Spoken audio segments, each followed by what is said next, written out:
I was totally not expecting to get an OBE. That was amazing. You must be well pleased with that. Yeah, it was right nice. Hello, welcome to the Winners of Sheffield Podcast. We are at Westfield House, Charter Road, Sheffield City Centre, and the Sheffield Chamber of Commerce with Louisa Harrison-Walker OBE. I'll give you full title. Thank you for joining us, Louisa, today. It's red hot. Honestly boiling. But so thanks for joining the podcast today. As we do with every podcast, we'll just start with individual journeys. We'll talk from the beginning to the current situation we're at, and then the stage is yours. So whereabouts did you grow up? Which school did you go to? And your beginnings basically, and then we go on from there. Okay, well, nice to meet you. Thanks for having me. Thank you. So born and bred in Sheffield. Grew up at Greystones. My parents were teachers. Moved to Norton when my dad got a job in Nottingham. So I went to Newfield for a couple of years. Then moved back over to House Doors and met up with all the kids that I've been at primary school with. So that was really nice. Went off to uni in Leeds. And briefly worked in London, but was like everyone down here doesn't smile or talk to you. I'm not going to survive down here.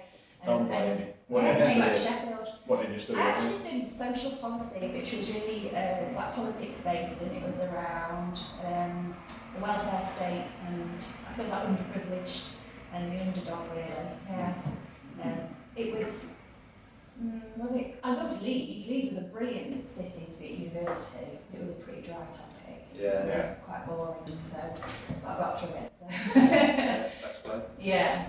And then because my parents are teachers, that mindset of like lifelong learning. I do love learning, but the university style doesn't suit me. Sit still, somebody talk at you. About 20 minutes in, I would find it's different now. It's way more interactive, isn't it? This is like 20 years ago. But since then I've done a lot of other like professional development, like Dale Carnegie and Common Purpose and Goldman Sachs 10,000 small business course, leading through health and wellbeing with Richfield, so mental health first aid. Every year I always try and think of like, right, what am I going to do this year from a personal professional development point of view, because you've got to keep doing that. You never finish the article, you've got to keep going. So London wasn't the uni came back? No, not at all. No. Came back to Sheffield? Yeah. I don't know if you've heard that Dolly Parton song where she talks about being a country girl in the Big Apple. I really did feel like that. People were looking at me like I was an absolute psycho, because I was like, hello, good morning, and people just head down. That's London, isn't it? Yeah, just the rat race of it. Yeah. And but I'm sure you feel like this if you live in Sheffield. Yeah. And, it took me going away to realise how awesome Sheffield. I knew it, but it really reinforced it for me. I went travelling as well for after uni, which was a really enriching experience. You don't realise how fortunate and how privileged we are in this part of the world until you go to places and you see little kids with no shoes on that are like working at 6 years old, following you around because they're just desperate. Where was that you went travelling? I started in America and then I did Hawaii, we went to Fiji, Australia, Bali, Thailand. Wow. Yeah, it was awesome, it was absolutely awesome. How long was that for? A full about 6 months. travel completed there, isn't it? That's every stamp going, isn't it? Yeah. It's 6 months as well. Wow. And then came back to Sheffield, and actually my first job back in Sheffield was an events manager at the Casbah. Yeah, remember that, Just over there. Which was amazing, because I am not a lark, I am an owl. So for me, that was a job. I would be working till like 3-4 in the morning, where I loved it, and my job was to book the bands and work with the sponsors and promotions and stuff. And basically just at that age as well, just have a great time, which everyone was having. I remember I used to go to the Casbah, and I don't think I fully appreciated it when I was young enough there.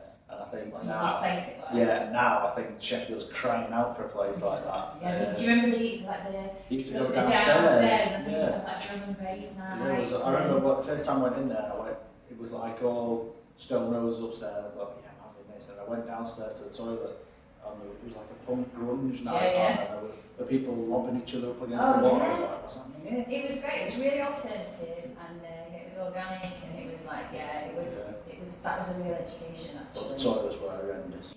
That is definitely true. I think I only ever went once, twice, and that was generally after somewhere else had closed. Because it was open late. And then I thought Chubbies around the corner. Everyone piled in chubbies, didn't they? Chips. So I spent a lot of time outside it with chips, just Chips and chatting cheese. to people. Chips and Lots of cheese on it, yeah. Yeah, and then I thought actually I need to get a grown-up 9-to-5 job. So I went into Office Angels and registered to be a temp. And I did about a year of temping, which again was a brilliant experience because you got to go into different organisations and do various different kinds of jobs. And it was a great way of like sense checking. So I'd be like, well, I like this organisation and what they do, but I don't like this job. Or I really like this job, but I don't really like what that organisation is. You saw lots of different types of leadership style. And the great thing as a temp is you go and you do your job, you go home, you don't get involved in any of the politics, it's really nice. So I did that for a bit, and then the agency said, oh, have you ever thought about working in recruitment? And I didn't really know what that meant. And so I started working as a permanent consultant at Office Angels, which I absolutely loved because it was about getting people good jobs and a permanent job. Yeah, so I worked there for 5 years. Where was that based in town? Cathedral? Yes. Yeah, absolutely. Yeah. That's where all of the sort of high street sort of recruiters were at that time, wasn't there? What was the one across the road? There was a Hayes nearby as well. There was a Hayes, and but there there was was Kelly's, I think. as well. Yeah. And I had a really great team of people that I work with, and a brilliant manager who's still one of my very dear friends now. She used to drive me quite hard, which at the time I didn't appreciate, but now I'm really grateful for. But a really great group of friends I made there, and we still get together every year. We just had our 20-year anniversary of getting together. But we used to work hard and play hard. But it was a really rewarding job because people would come to you and be like... Did you have a smooth start to you? Because I have to say, for me, I got sold the dream by my first recruitment manager. I was convinced I was going to be a millionaire within 5 years having gone into recruitment. I remember going in sort of, expecting to say, because I was working so hard, never been more committed on something, and I found it so hard in that first 4 months. I went straight into perm, and I was doing white collar rail, which is quite very. niche then. I think the issue with the rail industry, certainly 10 years ago, I'm assuming it hasn't changed much, is the fact that I was getting people jobs, but I wasn't necessarily getting paid for it. Because if I, for example, said I've got the project manager from New Street, he's just done a £50 million project, he's looking for this, that, and the other. Even if I held back their name, they only have to make a few phone calls and say. So they were backdooring you then? Yeah, I'm getting a lot of backdooring. No, I actually really hit the ground running there because ours was commercial, so that was all across the piece. Yeah. So anything office based. Office Angels obviously was a really good name and a good brand, and in those days they had really good marketing budgets, so you had a lot of good collateral to use to take out. But I think because I loved the people aspect of it, and it was very, and I've always found this, you would sit with someone and they would tell you everything about, in the organisation that you went to visit, they'd tell you what all their challenges were, and then you would sit with people and they would say, why they didn't like their jobs, and then I always felt like it's a bit like a dating agency. Your job is to match the two together, and I just took to it really well, and I did work really hard. I used to put some right hours in, and I was quite disciplined and structured in the way I did things. So I worked there for 5 years, and my parents' team. So we won loads of competitions. We got to go to Vegas for 5 days because we came first. And then in my last year there, I placed first in the company for recruitment, which was a massive achievement, but I did knock myself out to do it. On reflection, probably too much, like at the expense of my health and some of my personal relationships. It's a common thing from people we've spoken to on the podcast that I think that success often comes at a price. And you can only do it for a point, and then something happens and you have to. And again, going back to the Julie Kenny episode that when we met her, she was proud of the fact that she was a workaholic, and sort of she was saying that people wanted her to retire, and she's like, this is my life. Yeah, she took so much. She was lost without it. I think there is that, and things. When I worked there, I didn't have a family. I was in my early 20s. And then obviously I got married, and after I'd been at Office Angels 5 years, I thought, you know what, I think I can do this for myself, and I'd got a real feeling about how I wanted to kind of break that corporate recruitment mold and do something around about like ethical recruitment, and much more like kind of social enterprise vibe. So I set up Benchmark with my best friend, so we had a house together, So we remortgaged our house, got 10 So she was already in recruitment? No, she worked in HR actually. She did work as a HR training manager, so she brought that aspect. And she'd been offered voluntary redundancy, so I basically like bullied her into coming and setting up Benchmark with me, which was a brilliant partnership. It was really great to be able to do it with my best friend.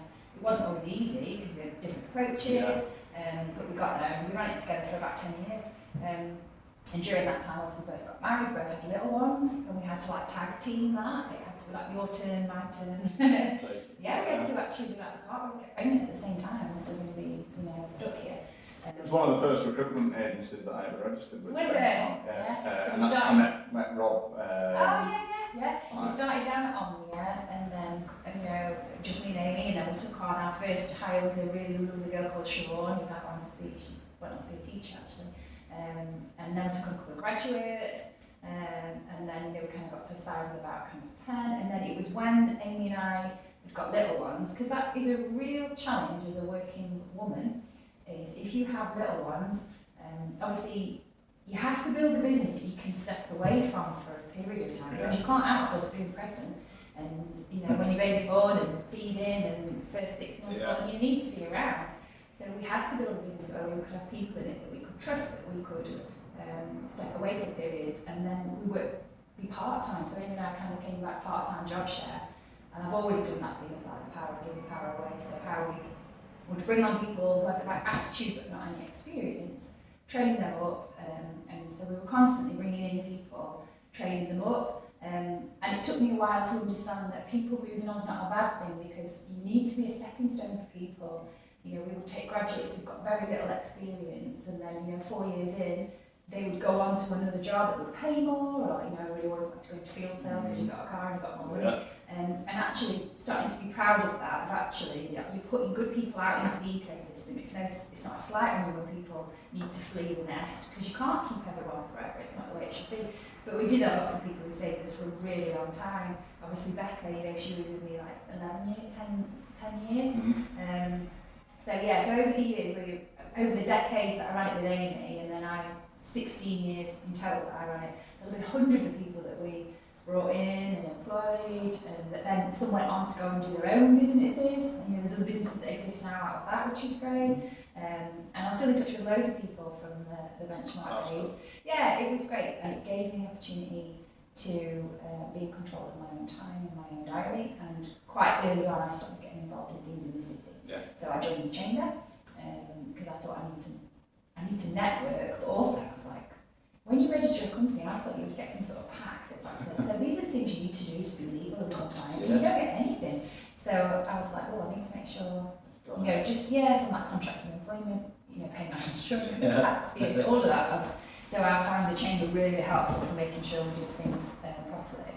And then I got involved on the representative council, which was where you got to hear about things that were going on in Sheffield and meet like senior leaders in the city, which I found really interesting, possibly thinking back to what I chose to study as well. So like the politics of the city and how what the anchor institutions were up to, what the city council, things like HS2, but all that major infrastructure things. And then I'd been asked to join a working group from someone who on the board at the chamber about the council. And at that time I had 2 women on that council. There was 30 people, I was on 2 women. And has that changed now? massively. So they asked me, what do you think of the council? And I was like, do you want me to be honest? And they're like, I am just being honest. So I was like, if things were better, this would be different. And I outlined, I was like, it's not representative of the city that I know. There's massively lacking in diversity of lived experience and diversity of thought and all of that. So then they said, will you chair it then? You take the lead. And I am a bit like, don't complain, contribute. So I was their first female chair in 157 years. And the first thing we did was set up a nominations committee to part-time people for the council, for the board, and for the presidential cycle. So the makeup has completely changed over the years. Julie Kenny actually said about that for Master Club. They had a list of everyone who replaces it, and her aim was she had a line. It sounds like 4 or 5 of the next 10 are all going to be you've got a big round coming through. Rachel out But there. was that what you're talking about there? Is that kind of the system? It's very similar, yeah. Master Cutler, so that Master Cutler changes every year. Yeah. They know for 10 years in advance who it's part of our 10 years.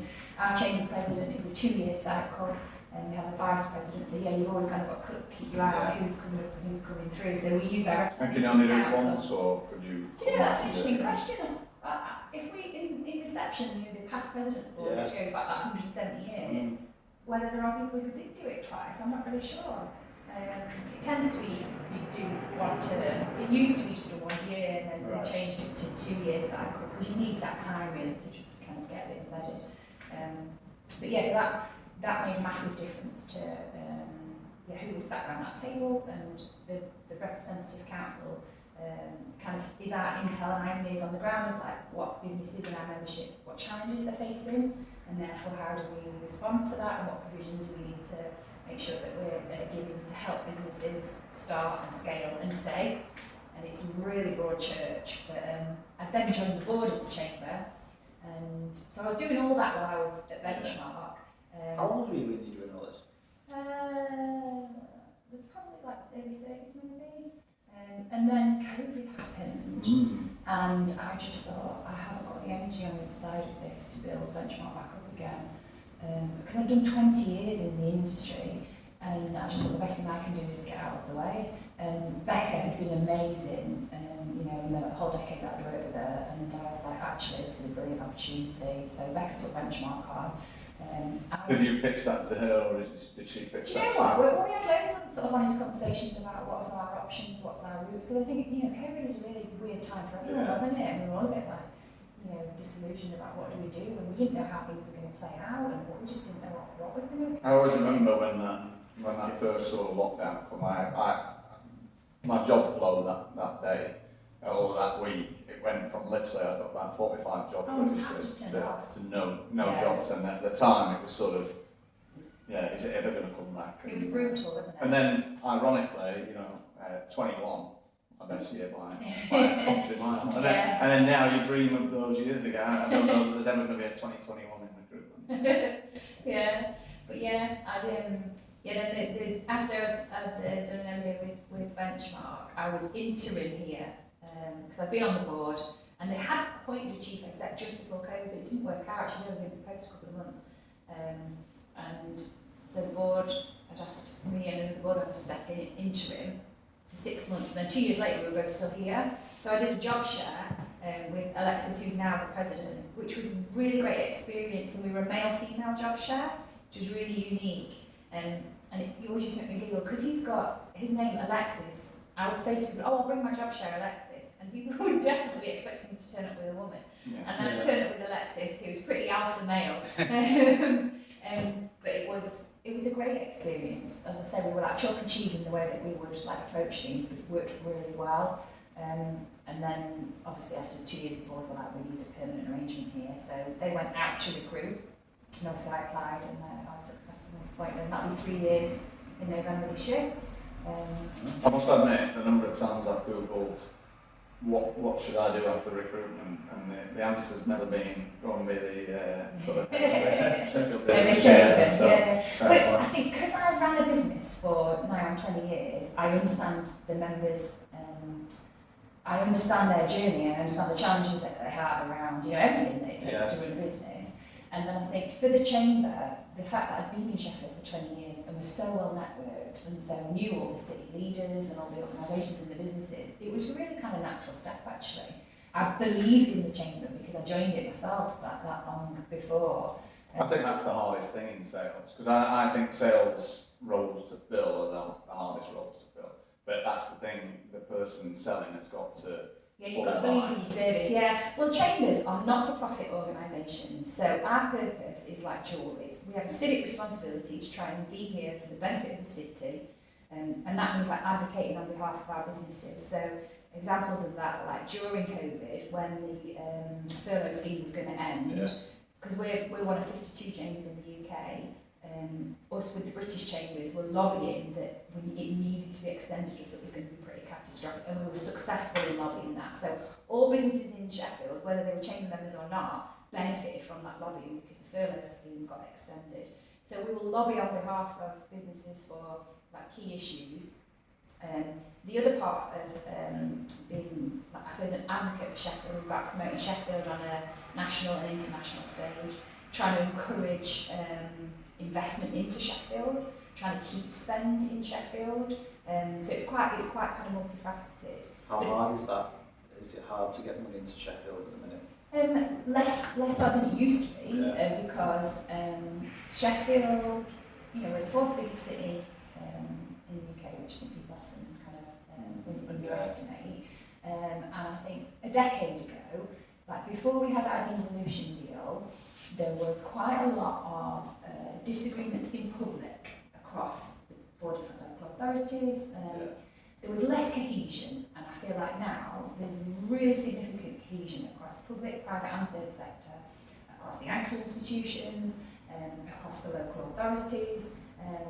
That we've got, for the first time in a decade, there's a growth plan from the local authority, there's the strategic economic plan of the local combined authority, we've been through the City Goals process. So there's been loads of activity that's brought people together, there's a bit more of like a common goal, common purpose.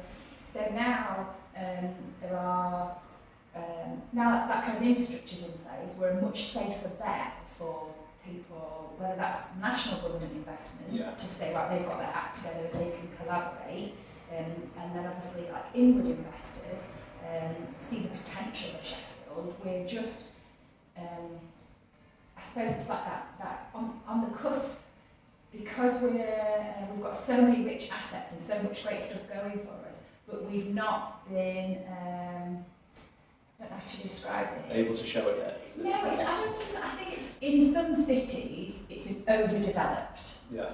So the opportunity here is great because there's still so much opportunity. You look at like Cambridge Street Collective, Just part now, of the this area city. you can see it's Yeah. completely redeveloped, hasn't it? Yes. Quickly So as well. yeah, in terms of like opportunity sites, there are still some really great opportunity sites in Sheffield for investors to take and have that great infrastructure around. And since COVID, people care more now about where they live, like work-life balance, because you used to have to live where you worked. You don't now. So actually being able to live somewhere where a third of it's in the Peak District, greenest city in Europe, biggest theatre group outside of London, football, basketball, all the amazing facilities and infrastructure that we have from being the 4th biggest city. But I live 20 minutes from here, and there's cows at the top of my road, and on the fields behind our house is wild deer. 22 minutes from this spot, where, like, look out there, you can see, massive. Are Sheffield still playing catch up with Leeds, Manchester, and Liverpool in certain areas? I suppose it depends in what areas. So Manchester and Birmingham got their devolution deal ahead of us, so they are really seasoned at going out and scooping up what's available. So yes, in that regard. I find it interesting because people talk about comparing to Leeds and Manchester, because I suppose they're other core cities in the UK. But we don't want to be like Leeds and Manchester. We don't want to catch up with Leeds or Manchester. We want to be our own place and our own identity. And I would look to other examples around the world and other parts of Europe, and like Europe, where you would say are examples of like excellent city centres and urban living. Here you can be a townhouse and a country house, and we're really blessed to have that opportunity. But you'll have seen this in the 2008 financial crisis and obviously during COVID. Cities that are kind of dominated by one industry, so Leeds really strong financial services, that's a blessing and a curse. When everything went a bit tits up in 2008, Leeds suffered and took a long time to kind of recover from that, but Sheffield, because it had got such a variety of different industry sectors and a lot more SMEs, could be a bit more agile, be a bit more resilient, a bit more fleet of foot. People could adapt and change, and we're like a city of creatives and innovators and makers, and because we've got so many SMEs, people can, decisions can be made quicker, things can move quicker. So I think that's a real positive. The challenge comes when you have graduates or young people who think that good jobs are only with big firms. So then you can have graduates with amazing student retention rate, like 40% of students who come and stay. Yeah, and then like year 3 and 4, when they're kind of thinking about careers, if their mindset is, I need to work for a big 4 firm, you're not going to find a huge amount of that in Sheffield. There's more so. Yeah. So there's an education piece about the value of working in a medium-sized company or an SME, because you learn so much more, and it's a much broader role, which I think is much more enriching. And then you've got the opportunity to take some of that learning and maybe even start something up for yourself. So yeah, I don't want to be like Leeds on Manchester in any way, shape or form. Every time I go to those places, I'm like, it's really, to me, it feels really grey. I met It's someone so green here. So, I met someone at a networking event recently, and he'd moved here from Manchester, and he was sort of saying, honestly, I wish I recorded his conversation, because he was so passionate about telling me how much he loves Sheffield, and he sort of said, I've come from Manchester, spent the best part of 10 years there, and he says, everything there just feels so corporate and sort of branded, and he says, here you've got pop-ups and... Yeah. Other cities I think can feel a bit identical. You can walk down the high street and it could be any city centre. What I love about Sheffield is like the independent vibe that's been born out of just the creatives, the artists. Cambridge Street and a clear example. Yeah. I heard, do you know James O'Hara? Yeah. So I heard, or I saw a clip of him on a podcast the other week, and he was talking about the difference between Manchester and Sheffield, and he was sort of saying, and he actually said, I'll probably get the numbers wrong, so there's no way I'll get the numbers right. But he was basically saying that in Sheffield, we might ask for 20 grand to do something, and the council will probably not be excited by it, and they'll kind of reject it, whereas Manchester will want to put something on and ask for £2 million, and they'll probably get it. And he sort of said, he was sort of saying, do we have a lack of ambition almost to kind of I genuinely, I love Jim, so I know Jim really well, and obviously he started Tramlines. The fact that we have that homegrown festival, obviously now we've got Crosswise, which is that's going to become huge, massive. That will become like international, like Dogfest, international documentary festival. We've got loads of great stuff in Sheffield. We'll be loitering down there, see if we can. I've had this conversation with lots of people about how somebody said to me this quote that Sheffield has all of the substance and none of the hype. We have incredible world-class assets, and we produce world-class products and services in this city. Made in Sheffield brand, which the Chamber is one of the Chamber, the Council, and the Company of Colours are the holders of that trademark, and that's known around the world. The people here are quite humble, so we don't like a show-off. So we don't hugely big ourselves up. It's something we do need to get better about if we want to attract more investment. But it's actually what makes Sheffield a great place to be and live, because people are quite humble and everybody treats everyone on a level, whether you are ordained, whether you're this, whether you're that. People will just sit and have a cup of tea and just human to human. So it's a balance, I think, that. Yeah. You need to be on the board protecting the snook head from the crucible with that passion pitch.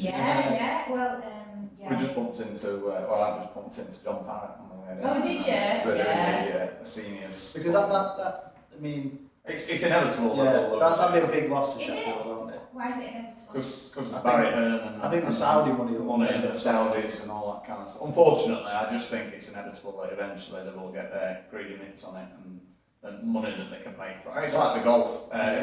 Everybody kind of rejected the live golf until they saw the money and they You can't improve the crucible though, can you? Well, I don't know how they want the crucible improved. I don't know how you'd improve it. It's a matter of capacity, isn't it? You can only get about 1,000 people in. Yeah, I mean the reason that it's so wonderful at Crucible is because it's a theatre. You wouldn't have that in the arena. The reason that the whole thing feels like a performance is because it is a performance. It's on a stage, and that the design of that theatre is for that. It's there for 2 weeks of the year. You've got to remember the Crucible. The rest of the time is a fully operating at Beast Theatre outside London. A great theatre as well.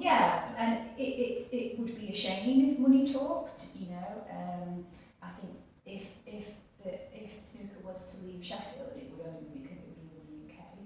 And I suppose that's where you need to think about what role does national government have here in saying it needs to stay in the UK. If Wimbledon, would Wimbledon leave and go somewhere else? It's been in Sheffield for nigh on 40 years now. It is the home of snooker, and if we want it to stay in the UK, we need to protect it here in Sheffield. If they give you like a pot of money now and said, right, go and improve one area or one facility in Sheffield, which would you do? So, my first question would be, to what end, like what are we trying to improve? Because as a chamber, I'm presuming you're asking me with that hat on. Yeah, I'm just saying if it came to it, yeah. So as a chamber, we get involved in a really wide range of topics because everything affects how you start and scale an organisation. So we talk a lot about kind of like business support programs and how important they are and how they need to be joined up and how it needs to be clear what the journey is from start to exit. And we're really lucky here that we've got Business Sheffield, we've got the universities that work in collaboration to try and provide that. But actually, without really good infrastructure, so like access to really good, affordable, reliable public transport, and good, affordable housing, those things can affect it more than the provision that you put on there. So actually, the unlockers and like the enablers of like inclusive economic growth is actually transport and housing. Okay. Yeah, they're really important. For students that once they have got their degrees and want to stay here, we need to be able to encourage them to be able to get onto the property ladder and set down roots. And for people to be able to upskill and train and retrain, not just young. When we talk about skills, we often think about young people, but adult learners and people that want to go back to university and get a degree later in life, or their industry. We don't know how AI is going to affect some industries. There'll be huge swathes of people that will need to completely retrain. And we're really blessed that we've got an amazing college here. They have about 16,000 students a year through Sheffield College, and a lot of them are adult learners. But you need to make it easy for people to get to learning institutions and get to the college. Sheffield, I think it's about 70% of their students are from within South Yorkshire. Yeah, and there's I think Sheffield Uni's got the highest retention rate in the country, probably. Yeah, figures for that. There's a really great stat about how the ward of Sheffield Hallam, 69% of the residents in the ward of Sheffield Hallam have got a level 3 or 4 or above. It's one of the most highly educated wards in the whole of the UK. Wow. So think about all that brain power we've got here in Sheffield, which is why I think the businesses in our membership are really blessed to be able to work with the universities, because they're both universities patrons of the chamber, and we work really hard to try and be that kind of signposting and door opening, because the university can feel really overwhelming and not knowing where do you go and who do you ask. But the brain power in those universities and their willingness and desire to engage with businesses is brilliant. So there's a huge amount of opportunity to engage, whether that's through like innovation programs, working with undergrads, PhDs, placements, all sorts. But yeah, we try to encourage our members as much as possible to tap into that expertise, because we're blessed, aren't we? We've got 2 universities in this city and a great college, and 2 UTCs as well. Yeah, definitely. Brings me on to the PEP programme, which you're heavily involved with as well. Talk to me about that, because it's basically, let me get this right, it's about influencing young people to go into university. Yes. It's higher education. The Higher Education Partnership. So I've sat on that board, I think it's probably about 7 or 8 years now. It's a collaboration between the 2 universities to encourage people in South Yorkshire to consider going into further and higher education. So it's about raising aspiration. So they work across secondary schools and primary schools now as well, to just demystify what it means to go to university and start to break down those barriers. It's an incredible programme. Jenna Stiles, who runs that, is really inspirational. Where's she based? Background. Well, I don't know which site she'll be at now. Kind of dotted all around. But I think she is based at one of our sites. Probably, but it's another example of people don't. How's that monitored then? To see how many people actually say, do you know what, we're going to go to Well, how's it measured? Bear in mind that some of their interventions are, working with young kids. That's a 10-year kind of life cycle, isn't it, to see whether it comes to fruition. They have to be really smart in the way that they capture the data around the interventions that they do in schools. And for them, this is why I think it's a brilliant programme, because it might encourage your kids to go and do A-levels. Well, that's good. That might not have done A-levels. They might not make it all the way to university, but they've done a step more than they would have done. You know, it might encourage your kid to go to university. It might not necessarily be in Sheffield, but that kid's probably going to go off and then come back to Sheffield and bring that talent back.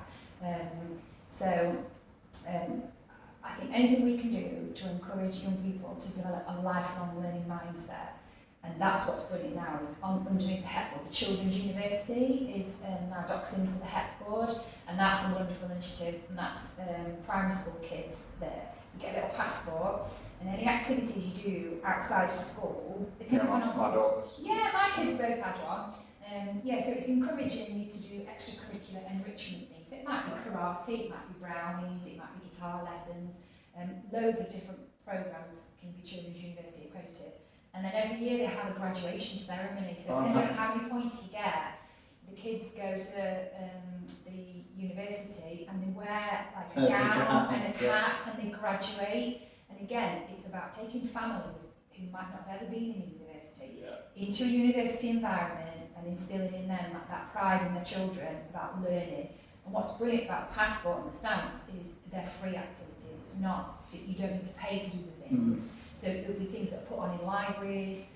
But yeah, it's just encouraging that mindset. And we're blessed that has now spread all across South Yorkshire, the Children's University. Yeah, I think from my own personal view, working at the universities, I think the more skill set that's needed to help keep younger people in universities is I see a lot struggle with the living on their own aspect. Do you know what I mean? Once they're taking out the homes with the parents, and some of them obviously are looked after better than others, let's say. And so when they go into these university accommodations, they don't know what to do and all that, and it snowballs, it has a knock-on effects. They don't know how to manage their money, they don't know how to buy food, they don't know about the clothes, they don't know how to use washing machines and things like that. And it escalates and then it affects their mental health, and has a knock-on effect for different areas within the university. Yeah, and it's all like a domino, massive.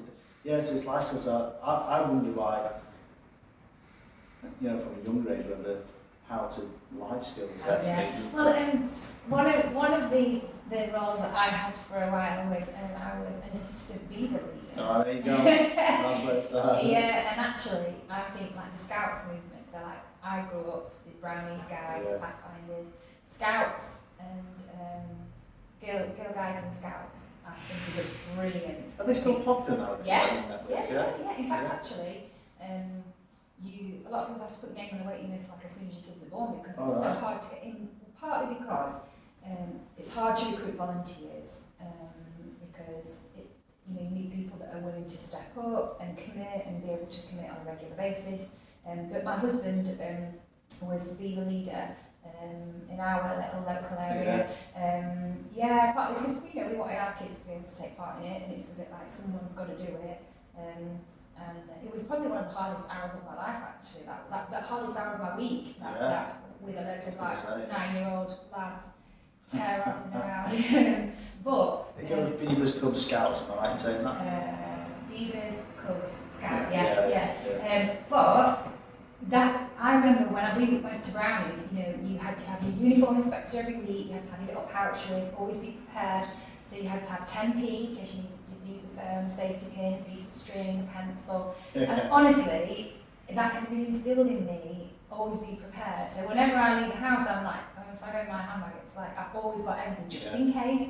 And I do it to my kids. And I'm like, get bags ready the night before. And when you was to go away on camp, you would have to cook your own food. You all had to wash up together. You had to set your own tent up. Just independent and life skills. Yeah. It's that community parenting, village parenting. I think it's really helpful to have other people be a strong role model and influence in other young people's lives, because my kids, when John moved groups so that he didn't have our own kid in his group, because it's better, because I want influencing to be a bit, I want somebody else to say, oh, come on, and I really appreciate that, and he will take it from another kind of role model. So I think it's a really important role to play actually for those kind of there is, But Scouts and Guides. I think society in it has a big say in it nowadays, isn't it, as well? Everything's too easy to do by your phone now sometimes as well, isn't it? So, you can, like at the university, you can do the washing machines via your phone. Can you? Yeah, there's an app. We won't take washing out and hang it up. Well, there's no comment about the state of some of the washing I see there. What initiatives and projects have you got lined up at the minute then with the Chamber of Commerce? Well, so there's lots of things going on. So we think about like front of mind at the moment. So we as a chamber work really collaboratively with business in the community. So we're involved in the Pride of Place Board in Sheffield, which has also got universities and medical institutions. Big campaign we're running at the moment is around opening doors, which is about inclusive recruitment.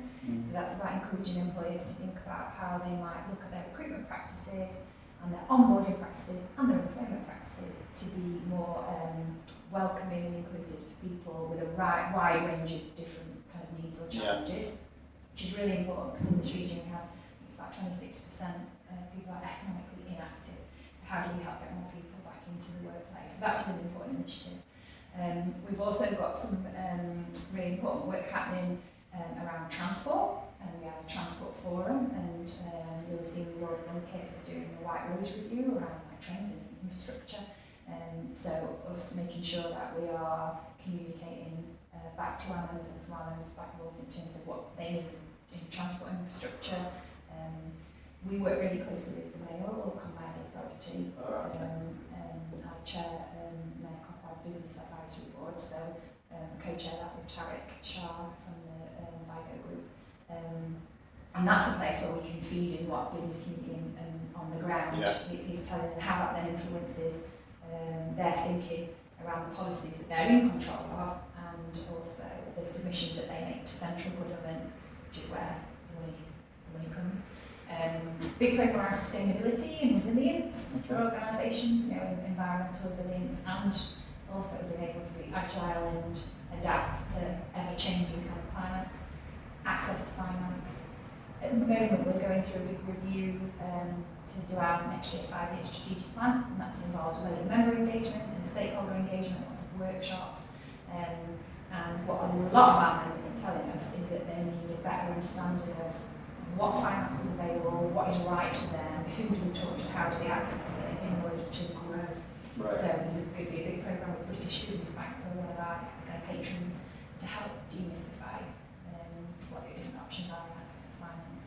And then finally, local supply chains, how we encourage, we did more organisations to spend locally, and thinking about the big anchors who have massive budgets, and Sheffield City Council did an event with us last year, how to get on their supply chain. So the ambition is to work with the other institutions in the city to encourage them to open up their supply chains to local providers, because if we can increase the amount of spending patch, that rises the tide for everybody. So we noticed when we walked through the building, you can see Bramall Lane. Are you a Blade or an Owl? Oh, now. So this is going to be a real kind of politician's answer. Because I grew up watching Sheffield Wednesday. So as a kid, I was taken to Hillsborough. And my brothers are still Wednesday fans. And a good, really dear friend of mine, who I was his bridesmaid, played for Sheffield Wednesday. Then another one of my best friends from school started playing for Sheffield United, and married John, who was Blade. So then I started going sometimes to Sheffield United, and so We're a bit confused. Well, I genuinely, and I know this isn't what you're supposed to say, I don't understand why I have to only have one, because I'm like, they're both Sheffield. I just want them both to do well, because with my house, I get it, it's good for the city. I think it's good for if the they city. both do well. So Yeah, I don't want one to do well at the expense of the other. I want them both to do well. When they're in the Premier League, does the city see an influx when they were last in the Premier League of interest? From a visitor economy point of view, Yeah. it is really helpful when we've got a team in the Premier League. So yeah, obviously for visitors actually physically coming and staying in hotels and going to the bars and so on, but also from the profile in the city nationally and internationally. When I go into places around the world and I'll say I'm from Sheffield, it is Sheffield United that they say. They'll be like, oh yeah, Sheffield United, because they've heard of Sheffield United. But when I was growing up, it was Sheffield Wednesday. Well, I was saying that yesterday. We met with both Sheffield Wednesday and Sheffield United yesterday, and for the last 15, 20 years, it's probably been the way it's But interesting, the basketballs, that's My mate's the Sheffield commentator. Sharks. Yeah, my mate's the commentator there, and the way he talks about it. And huge in about America, so Sheffield's name is huge out there because of Sheffield Sharks. I can't believe how big that's growing, the Sharks. And then next year in January, we've got the international, Canada Medical Arena. It's Yeah. an incredible facility. I couldn't believe when when I went to the Chamber event, they were actually having a game that night, weren't they? So it was. Yeah, we took some of our patrons to a basketball. So like you had to be out of the Oh, you mean the expo? The expo, yeah. Yeah, they'd had. Because there were two 60 guys. exhibition stands, all cleared out within 2 hours. There was two guys poised there, and I was like, "What are you up to?" And they were like, "Oh, as soon as this finishes, we're clearing it out. There's a game tonight." Oh, yeah. Wow. Oh, that arena, Yeah. But yeah, so as well as basketball, and then obviously a lot of people know Sheffield for the international diving down at Pons Forge. I went to an incredible diving display show at Christmas last year, which was brilliant and really funny. It's like a comedy show. It's great. Is the rumours going around true about Ponsford? I mean, knocking Hillsborough down, Leeds Centre, Hillsborough's going, isn't it? I don't know. Yeah, I saw that. I saw that last week. It's going around that Hillsborough's getting pulled down. And they're going to all that money from there is going into Ponsford. Is it going to the whole leisure side is getting done, the whole international? Is it just rumours? I don't know, but Pons Forge is a really important asset, so I'm sure we'll do everything we can to kind of protect and improve that, because it is, because of the depth of the pool, it's one of the only Olympic-sized pools in the UK, which is why we're training, so. I was going to say, I used to use the gym, and they used to do that with all the professional divers and all that. Yeah, that's amazing. Yeah, and then the EIS, and so in January we've got the, I think it's the international, is it the World Skating Championships coming in January. All right. Is that at ICE?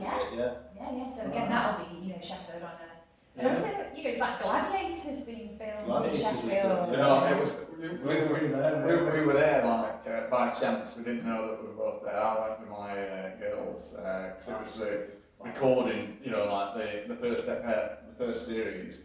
Anyway, we were there, and the queues were absolutely ridiculous. You've never seen anything like it. And basically, there were about 6,000 allocated, and there were only actually 2,000 seats. So we got so far in the queue, and then it was like, guys, unfortunately, so we didn't get in, unfortunately. So just before I forget, now you know about the podcast. Who do you think we should get in front of next? I think you should speak to Jim O'Hara, because I think his view on culture and creative, I think, is a huge asset in this city. Lots of people know us for like advanced manufacturing and heavy industry, which is great, and we're world renowned. Yeah. Health and life sciences, the Advanced Wellbeing Research Centre, the Legacy Park, amazing. But the creative and cultural industry is I think, a real kind of hidden jewel in our crown. So thinking about, tramlines, crosswires, Harmony Works, music in the round, festival of debate. And walk films, Walk are based at Park Hill now, aren't they? Yeah, they've always been in Sheffield. Yeah, they've been at Park Hill a little while actually. Yeah, I'd love to speak to someone. Walk would be a good one. I'd love to speak to someone from Walk. That'd be a good one. Do you know anyone from Walk? Yeah. Yeah. We'll talk after camp. Yeah. But other than that, I think it's been a great episode. Thank you very much for your time. Thank you very much, Louisa, for coming on and speaking to us. We'll be out soon. Thanks for watching, and we'll see you soon.